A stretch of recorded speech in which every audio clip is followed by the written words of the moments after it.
বিয়ে খেতে খেতে চুলের ১২টা বাজায় ফেলছি, কারণ চুলের যে শক্ত এবং যে জট হয়েছে এগুলো কোনোভাবে সারানো সম্ভব হচ্ছে না। আমার মাথা পুরা ব্যথা হয়ে গিয়েছে।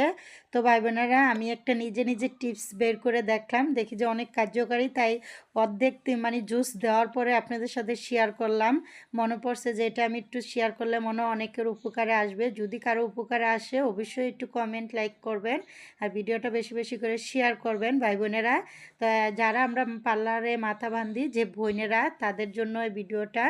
তো ভাই বোনেরা কী করবেন, আপনারা অর্গানিক অ্যালোভেরার জুস এবং নারকেল তেল মিলিয়ে সুন্দর করে আধা ঘন্টার জন্য অ্যাপ্লাই করে রাখবেন মাথায়। তাহলে কি করবে, পার্লারে যে জটটা করে মাথাটা বাঁধে বা যে হার্ট স্প্রেটা ব্যবহার করে, আমাদের চুলে কিন্তু অনেক সমস্যা হয়, চুল ছিঁড়ে যায়। তো এটা কখনো করতে যাবেন না। আপনি কি করবেন, এরকমভাবে অ্যালোভেরার রস আর তেল মিক্সড করে আধা ঘন্টা রেখে দিয়ে শ্যাম্পু করে ফেলবেন দিলে, তাহলে দেখবেন খুব সুন্দর এবং সিল্কি হয়ে যাবে আপনার চুলটা, একটা চুলও ছিঁড়বে না।